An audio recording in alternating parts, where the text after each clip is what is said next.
Bonjour à tous, c'est une joie de se retrouver ce soir encore pour partager bien ce temps autour de la parole de Dieu. Que le Seigneur soit béni. Que l'on croit ou pas, eh bien je crois qu'il est un thème où quasiment tout le monde est d'accord, eh bien c'est celui de la grandeur et de la beauté du monde naturel dans lequel nous évoluons, la nature. J'ai intitulé cette pensée ce soir, la nature nous parle de Dieu et Dieu parle par sa création. Des milliers d'espèces différentes, des endroits plus beaux les uns que les autres, le froid, la chaleur, les inondations, la sécheresse, le jour, la nuit, tellement de choses qui nous surprennent, nous questionnent et en même temps nous enseignent. Alors j'ai trouvé dans le dictionnaire cette définition très intéressante, à mon sens, du mot nature. La définition dit ceci, ensemble du monde matériel préexistant à l'homme et non transformé par lui.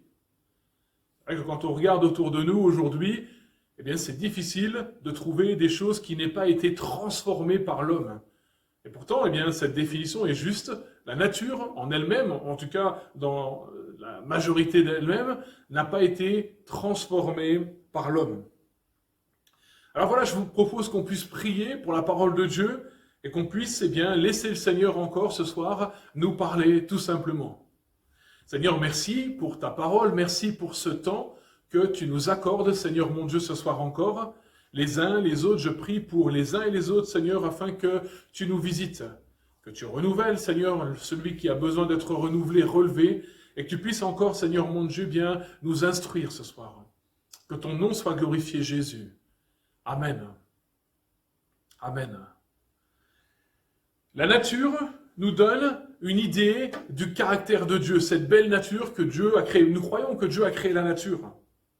Alors lisons ensemble la première partie du psaume 19, le psaume 19, les versets 1 à 7. Psaume 19, versets 1 à 7. Ce passage nous dit, au chef des chantres, psaume de David, les cieux racontent la gloire de Dieu et l'étendue manifeste l'œuvre de ses mains. Le jour en instruit un autre, la nuit nous en donne connaissance à une autre nuit. Ce n'est pas un langage, ce ne sont pas des paroles dont le son ne s'est point étendu. Leur retentissement parcourt toute la terre, leurs accents vont aux extrémités du monde. Où il a dressé une tente pour le soleil.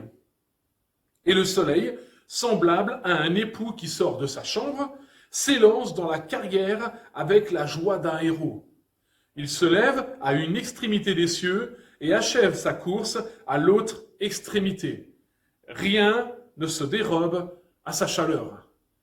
Amen. Oui, la nature nous enseigne plein de bonnes choses pour notre instruction, et la Bible nous invite d'ailleurs à les considérer, à considérer la nature. Nous sommes, d'ailleurs nous en tant que même prédicateurs, invités à prêcher et enseigner toute la parole. Et la nature, la création fait partie de cette parole de Dieu. Alors lisons ensemble quelques versets encore qui nous parlent de la création de la nature dans la parole de Dieu. Ce premier verset de Job, chapitre 12, verset 7, où il est dit « Interroge les bêtes, elles t'instruiront. Les oiseaux du ciel, et ils t'apprendront, ils te l'apprendront. » Proverbe 6, verset 5.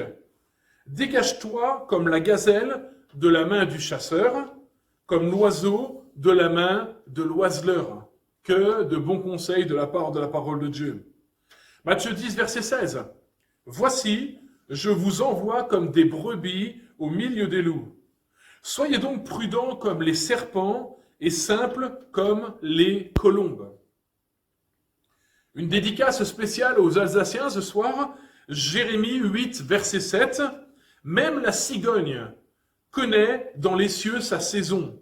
La tourterelle, l'hirondelle et la grue observeront les temps de leur arrivée. » Enfin, Matthieu 6, versets 25 à 27, et la liste n'est pas exhaustive évidemment. « C'est pourquoi je vous le dis, ne vous inquiétez pas pour votre vie, de ce que vous mangerez, ni pour votre corps de quoi vous serez vêtus. La vie n'est-elle pas plus que la nourriture et le corps plus que le vêtement? Verset 26. Regardez les oiseaux du ciel. Ils ne sèment ni ne moissonnent et ils n'amassent rien dans les greniers. Et votre Père céleste les nourrit. Ne valez-vous pas beaucoup plus qu'eux? Qui de vous, par ses inquiétudes, peut ajouter une coudée à la durée de sa vie? Voilà des enseignements qui sont très intéressants et à prendre au sérieux. Nous avons une invitation ici faite par Jésus. La parole faite chair. Eh bien, à nous instruire de la création, à regarder ce qui se passe autour de nous, à regarder dans la nature, à regarder les oiseaux, à regarder la nourriture, la nature vivre et à nous en instruire, à tirer des instructions de ce que Dieu a créé, de la création divine. Alors je vous propose maintenant de regarder une petite vidéo, une courte vidéo sur les oies sauvages et je vous retrouve après. À tout de suite.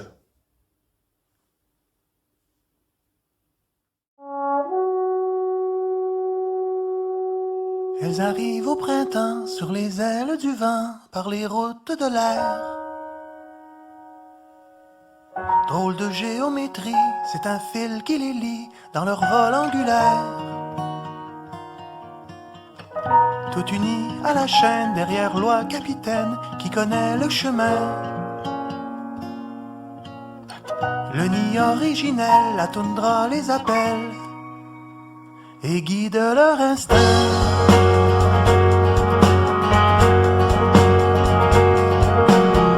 Tour à tour, elles prendront la tête du peloton, le temps d'une gouvernance.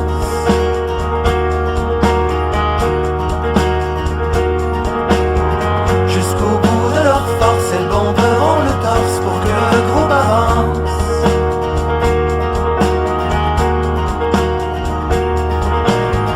Une fois épuisée, la place sera cédée à un autre plus fort.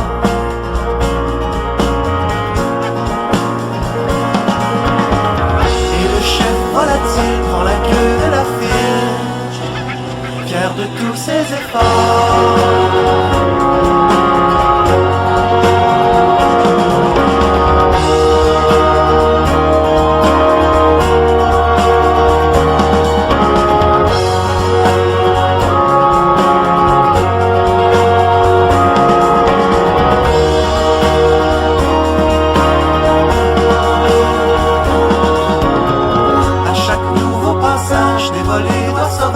J'entends comme un appel.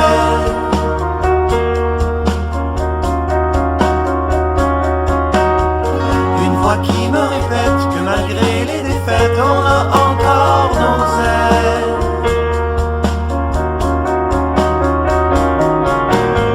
Quelle belle leçon que ces oiseaux font, obstinés et fidèles.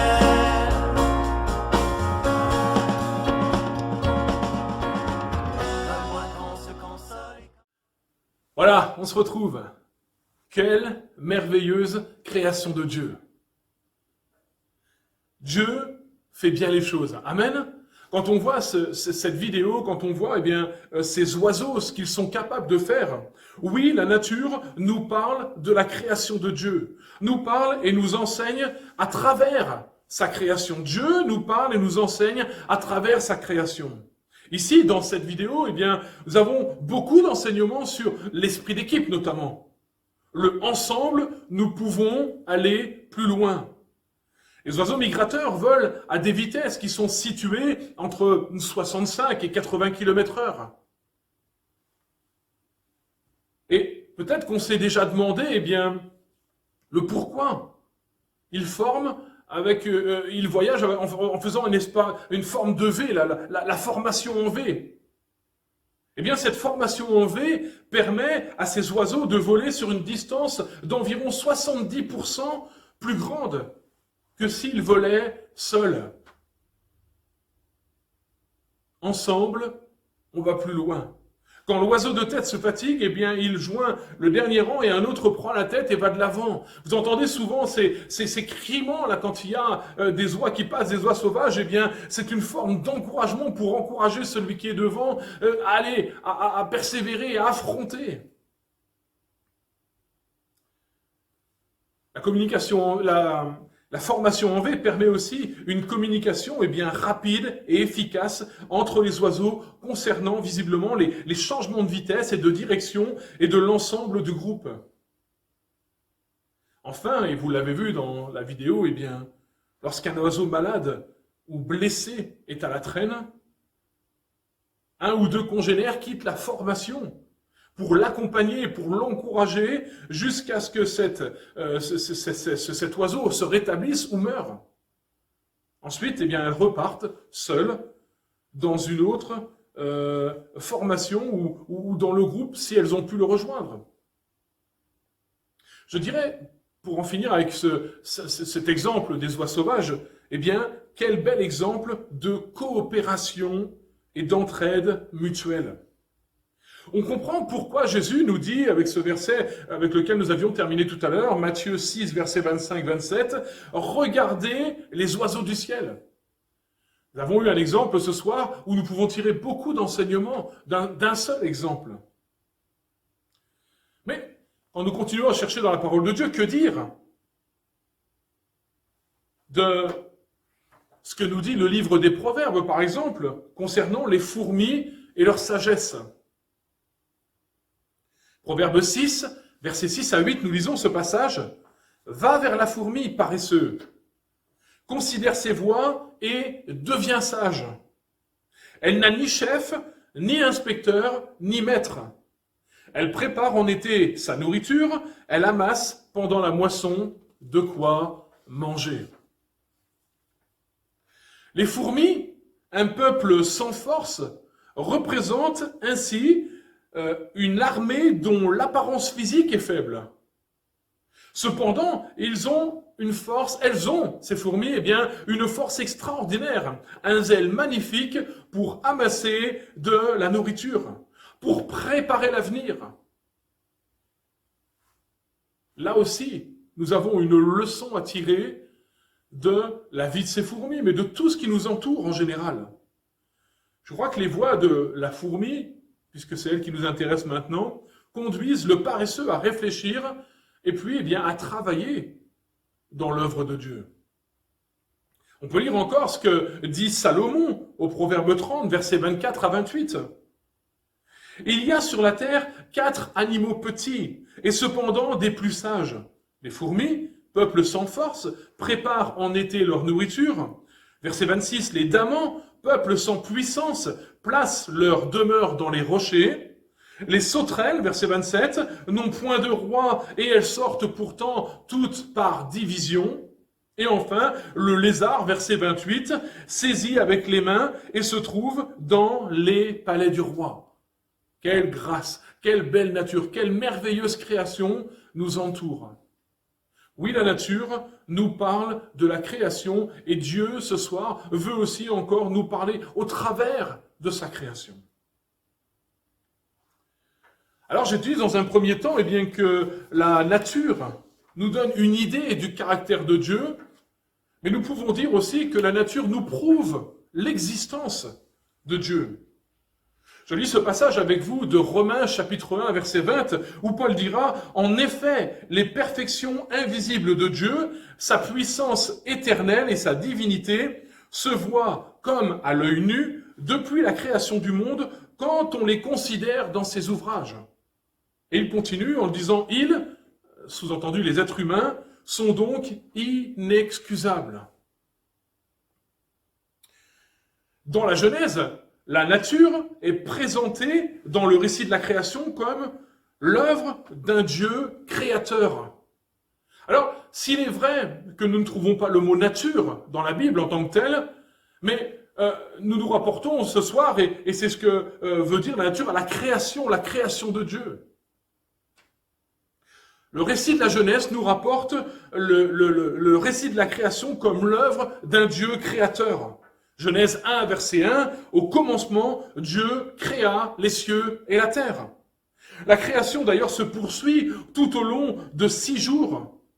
Le 6e jour, Dieu crée l'homme et la femme qui sont le centre de la création divine, le centre de l'humanité.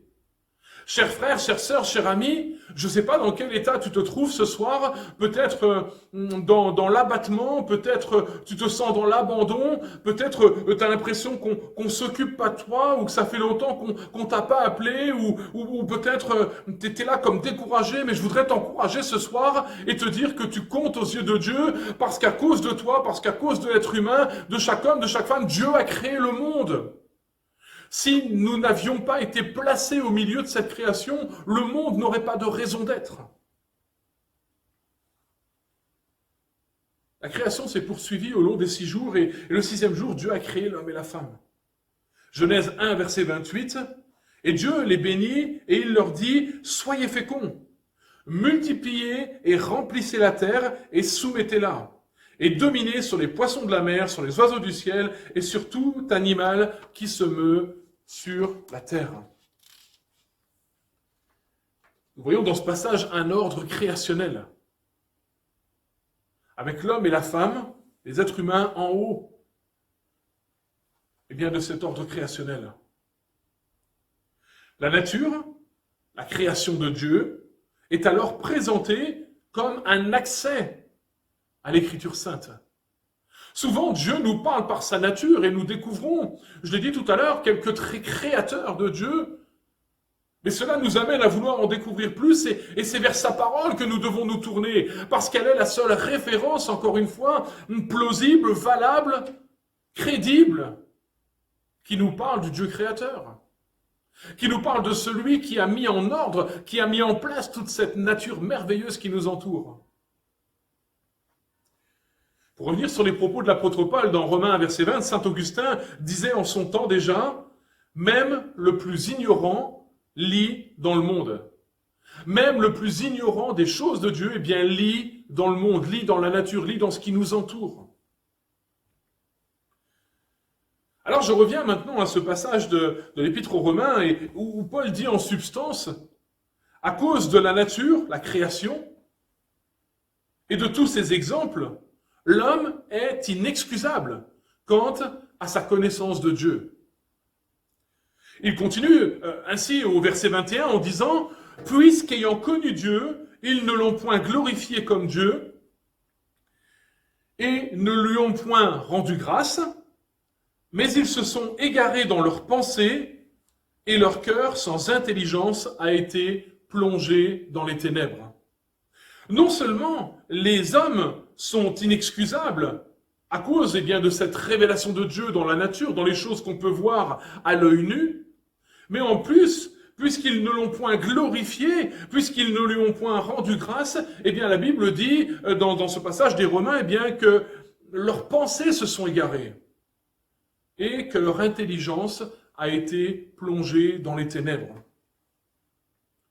Alors si on fait un petit retour en arrière dans l'histoire, quand on y réfléchit un petit peu de plus près, n'est-ce pas ce qui est arrivé il y a plusieurs générations dans ce qu'on appelle le siècle des Lumières notamment, où on a remplacé la transcendance divine par la raison.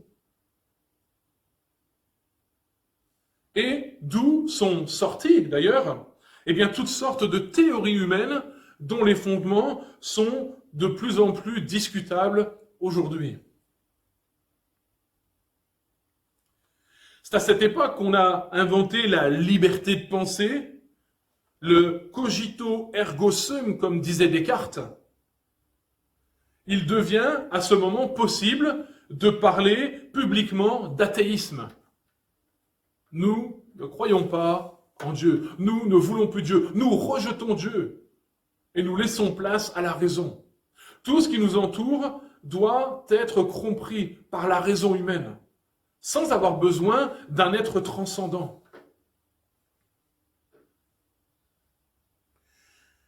L'intervention divine, à ce moment, devient alors de plus en plus abstraite, et j'ai envie de dire confinée seulement au mystère de la foi.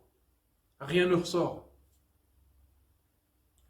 Nous avons une nouvelle conception de l'homme apparue au XVIIIe siècle, mais avant aussi, un homme qui s'appuie davantage sur la raison et sur l'expérience pour comprendre le monde, pour comprendre la nature qui l'entoure, pour comprendre la création, pour comprendre pourquoi ceci, pourquoi cela, essayer de trouver des réponses à tout. Paul dit, « Puisqu'ayant connu Dieu, ils ne l'ont point glorifié comme Dieu, ils ne lui ont point rendu grâce, mais ils se sont égarés dans leurs pensées et dans leur cœur sans intelligence, eh bien, a été plongé dans les ténèbres. » Et combien sont profondes ces ténèbres aujourd'hui? La Bible, la parole de Dieu, eh bien, nous a prévenus et nous prévient encore aujourd'hui des risques encourus si nous allons dans de telles positions, dans de telles pensées. Elles sont malheureusement pour l'homme des voies sans issue qui conduisent et qui ne conduisent qu'à des ténèbres de plus en plus épaisses. À la suite de ce siècle des Lumières, et même pendant, nous allons voir naître par exemple le déisme. Pourquoi je parle de tout ça? Pour faire ce rapport avec la nature. Le déisme, à partir du XVIIe siècle, lorsque sous l'influence de la science nouvelle et de l'émergence de nouvelles manières de penser, on vient d'en discuter juste un tout petit peu, la perception du concept de nature, qui est un concept qui est fondamental en théologie et même en philosophie, va se modifier, et le déisme évolue vers une forme de religion naturelle dont fait écho les premières constitutions d'Anderson qui, je le rappelle, est celui qui fondera la franc-maçonnerie notamment, la franc-maçonnerie moderne aux alentours de 1723. Vous voyez comme quoi une fois que les pensées ont été, l'intelligence a été plongée dans les ténèbres, a été obscurcie, naît tout un tas de réflexions qui éloignent de plus en plus la créature de son créateur. Dans ce déisme, pour leur critique apologète, les déistes prétendent arriver à Dieu sans l'aide de Dieu, en se passant de sa révélation. Plus besoin d'un être transcendant. Autre chose encore, tout cela a donné naissance notamment au panthéisme aussi. Le panthéisme est une doctrine philosophique selon laquelle Dieu est tout. Alors, en cela, elle se distingue du monothéisme en considérant que Dieu n'est pas un être personnel, distinct du monde, créateur de ce monde, mais qu'il est l'intégralité du monde. C'est cette conception qui est appelée l'immanence, par opposition et au principe de la transcendance de Dieu et la transcendance du Dieu créateur que nous vivons, nous, dans ce que nous appelons le monothéisme. Et aujourd'hui, beaucoup partagent cette philosophie du panthéisme. Nous voyons de plus en plus de gens faire des câlins aux arbres, ou de plus en plus de gens considérer la nature comme si elle était Dieu. Mais la nature n'est pas Dieu. Chers frères et sœurs, chers amis, je rappelle ce soir, si la nature nous parle de Dieu et que Dieu nous parle au travers de sa création, la création ne remplacera jamais le Créateur. C'est pas ce que la Bible nous enseigne. D'ailleurs, l'apôtre Paul va continuer dans ce même chapitre 1 de l'Épître aux Romains, au verset 25, en disant ceci, « Eux qui ont changé la vérité de Dieu en mensonge et qui ont adoré et servi la créature au lieu du Créateur. » Alors nous voyons que ces notions dont je parle, du siècle des Lumières et bien d'autres, ne sont pas nées d'hier, mais que déjà du temps de l'apôtre Paul, c'est-à-dire dans l'ère de Christ, il y a environ 2000 ans, certaines personnes adoraient déjà et servaient déjà la créature plus que le Créateur. Et cela doit nous faire réfléchir ce soir sur notre position quant à certaines choses. Nous voyons certains mouvements naître qui mettent en avant plus les animaux que l'homme ou tout un tas d'autres choses. Il me semble que nous devons être équilibrés par rapport à la parole de Dieu et en même temps considérer ce que la parole de Dieu dit. Puisqu'il y a, comme je l'ai dit tout à l'heure, un ordre créationnel. Je vous invite à lire la suite du chapitre 1 de l'Épître aux Romains, les versets 26 à 32, pour bien comprendre aussi, malheureusement, les risques encourus quand on commence à adorer la créature plutôt que le Créateur. Dieu reste le Créateur de toutes choses. Il est peut-être temps pour toi, chers frères et sœurs, chers amis peut-être, je ne sais pas quelle est votre position quant à tout cela ce soir, mais de venir ou de revenir au Créateur, à celui qui est à l'origine de toutes choses. La Bible nous enseigne, et je le répète ce soir encore avec force, qu'il n'y a pas d'autre intermédiaire entre Dieu et les hommes que Jésus-Christ, le Fils de Dieu, celui qui est mort sur la croix, celui dont nous venons de célébrer la Pâque, sa mort et sa résurrection. Il est le seul intermédiaire entre nous et les hommes, et rien d'autre ne peut se mettre entre. Ni des hommes, ni même la nature, ni même des animaux, ni quoi que ce soit. Dieu reste le Créateur de toutes choses. La créature ne remplacera jamais le Créateur. Que le nom du Seigneur soit béni ce soir. Pourtant, cependant, eh bien, selon l'enseignement biblique, tirons conseil et sagesse de ce que Dieu nous dit au travers de sa création, de la nature qui nous entoure. Encore une fois, respectons l'ordre créationnel. Dieu a fait la nature autour de nous et Dieu nous parle par sa nature.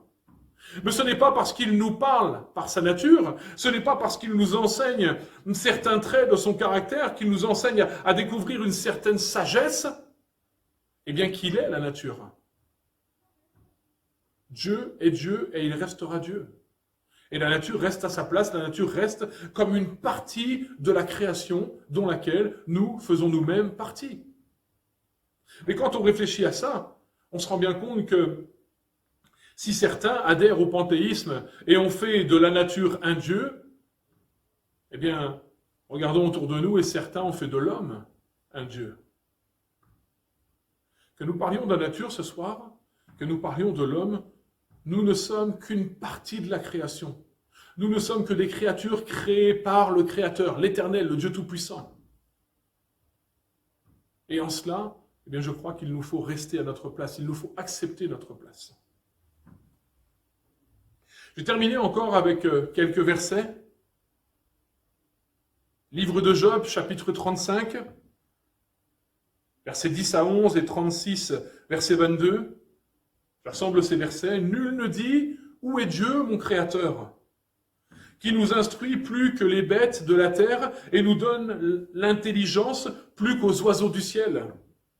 Dieu est grand par sa puissance, qui saurait enseigner comme lui. » Il est une réalité, si la nature nous donne des enseignements, nous l'avons vu au travers des oiseaux du ciel, au travers des fourmis et d'autres encore, Dieu seul peut nous enseigner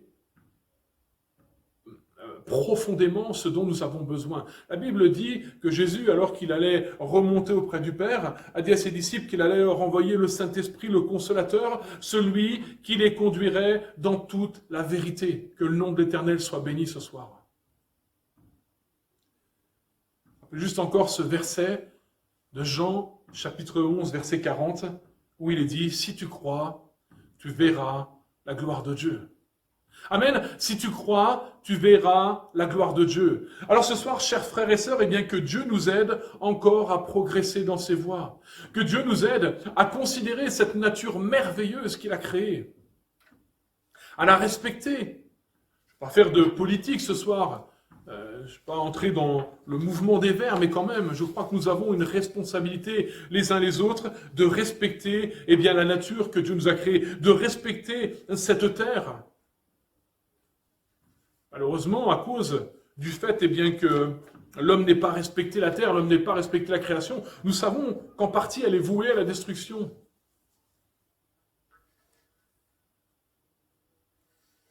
Et nous sommes appelés les uns les autres à faire tout ce que nous pouvons pour respecter cette nature, cette création, pour prendre soin de ce que Dieu a créé.